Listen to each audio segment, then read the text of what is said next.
January 1966, Binh Dinh Province. A Viet Cong regiment that has controlled this stretch of Vietnamese jungle for years walks into a cordon set by the ROK Capital Division, the Tiger Division, a Korean unit that has been in country for barely 3 months.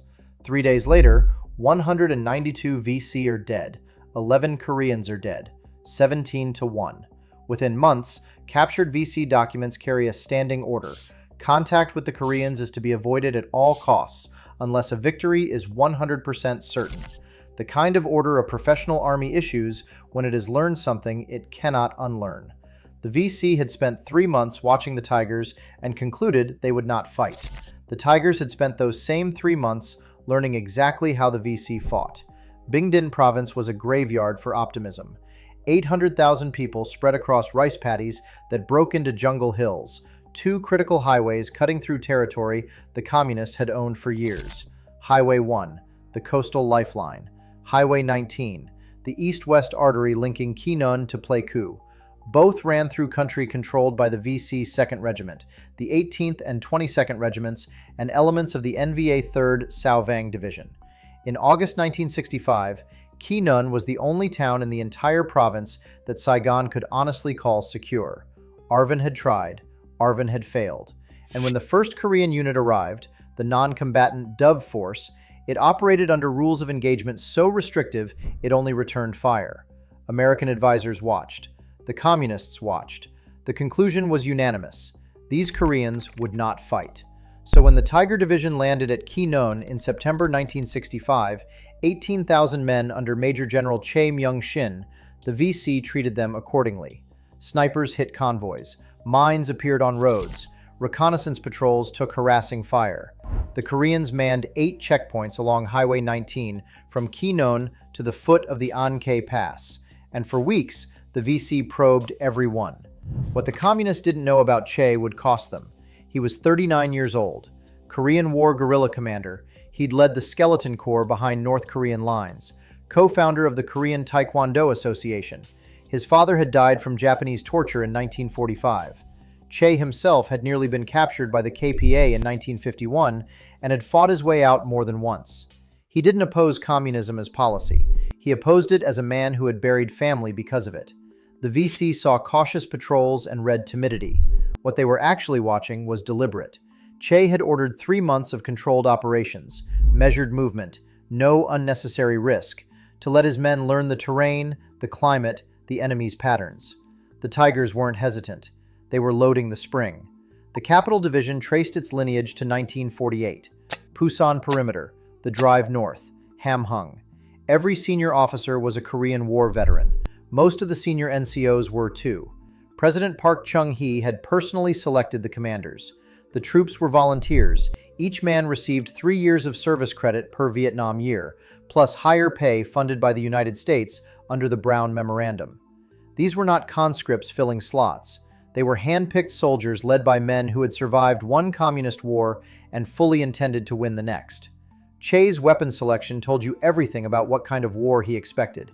He personally insisted his troops carry M2 carbines over M1 Garens. The Korean War had taught him that jungle engagements happened at close range, distances where a carbine's rate of fire mattered more than a rifle's reach. He was not equipping a garrison. He was equipping men who expected to fight inside the length of a football field. The doctrine they brought was built from Korean War scars. Every Ford company constructed a fortified tactical base. Interlocking trenches, double barbed wire, claymore arrays, mortar pits pre-registered on every approach, and 3 days' ammunition stored in dug-in bunkers. Half the company stayed on alert at all times. Listening posts pushed out 200 meters before sundown. This was not American search and destroy. This was Korean War hilltop defense transplanted into the Vietnamese jungle. And when the Tigers moved offensively, they sealed rather than swept. Cordon and search, 9 to 10 square kilometers locked down with simultaneous heliborne and ground envelopment, then tightened over days. The same ground searched 3-4 times by different platoons. The cordon held at night. The VC's standard escape window, darkness, did not open. The difference was sharpest in one detail. Where an American unit ambushed on a road would dismount, return fire, and call in air support, the Korean standing operating procedure was to assault directly into the kill zone. Fix bayonets, go forward. The step Americans put last, the Koreans put first. Captain Yoon, a Tiger Taekwondo master, told Black Belt magazine in November 1968, "When the VC hide in bunkers and Tiger patrols do not have heavy weapons available to blow them apart, the troops simply go in after them. The VC stand little chance against my men in close quarter fighting." One night in August 1966, near the Cambodian border, the NVA tested the fortified company-based Doctrine with a full battalion assault. One enemy soldier breached the wire. What happened to him, and to the battalion behind him, is coming. The night of 9-10 August 1966, the 9th Company, 3rd Battalion, 1st Cavalry Regiment, Tiger Division, dug into a fortified company base near Duc Co, close to the Cambodian border.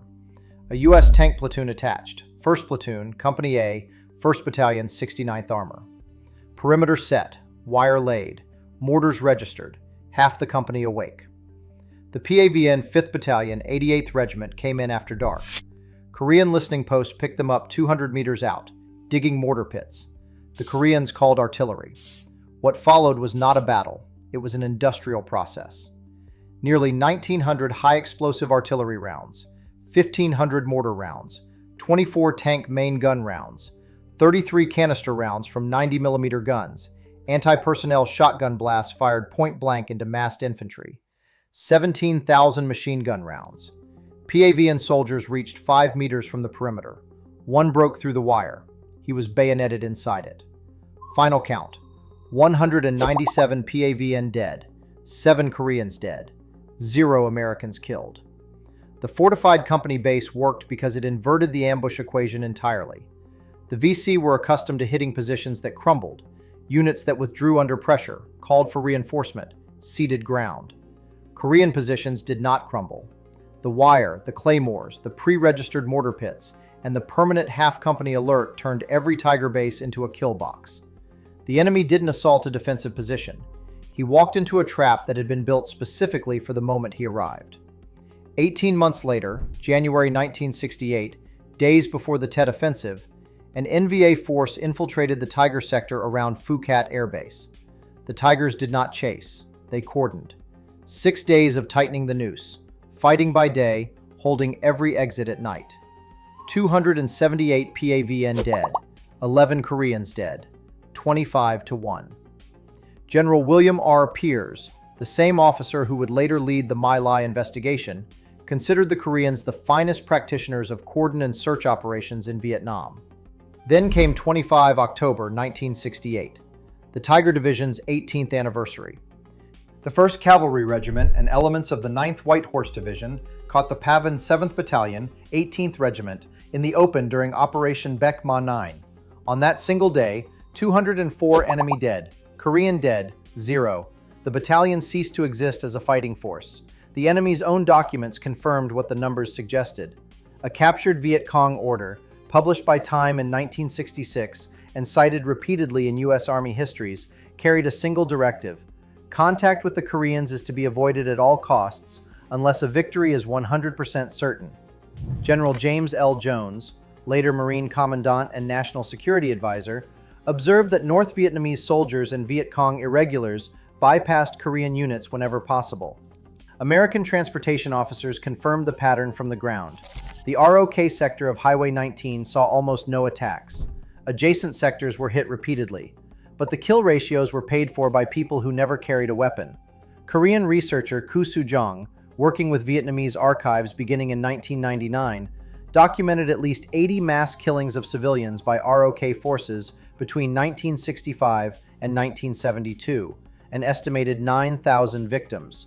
In Binh Dinh Province alone, the Tiger Division's own operational sector, 5 villages appear on the list of large-scale killing sites. American Quaker aid workers Diane and Michael Jones had reached similar conclusions independently in 1972. In February 2023, a Seoul court found the Korean government liable for the Phong Nhi massacre and awarded compensation to a Vietnamese survivor, the first ruling of its kind in Korean history. The appeals court upheld it in January 2025. The body counts themselves deserve skepticism. Korean kill ratios were inflated by the same forces that corrupted American numbers: command pressure, promotion incentives, and the cold arithmetic that in a cordon operation, Not every body on the ground had been a combatant. And after 1968, the edge dulled. U.S. assessments noted the Koreans shifting toward defensive postures. By 1969, Defense Secretary Melvin Laird publicly questioned ROK utility and threatened to cut funding. The war bought South Korea a future. At least $1 billion in direct U.S. payments under the Brown Memorandum. Hundreds of millions more in construction and logistics contracts. Hyundai, Hanjin, and the foundations of the chaebol economy were built on Vietnam revenue, roughly 7 to 8% of Korean GDP from 1966 through 1969. POSCO. The Seoul Busan Highway. A nation rebuilt on the earnings of a war fought in someone else's country. The Tiger Division, today the Capital Mechanized Infantry Division, is still stationed along the DMZ, still tasked with the counterattack toward Pyongyang if the war that made them resumes. The Tigers were not an aberration. They were a system, forged in the Korean War, funded by Cold War economics, and deployed with a doctrine that produced extraordinary kill ratios and extraordinary civilian suffering in the same operations, sometimes on the same days. The Viet Cong order said to avoid the Koreans at all costs. The cost of earning that order was recorded in two ledgers, one measured in enemy dead and one in villages that went quiet for reasons no captured document would ever record.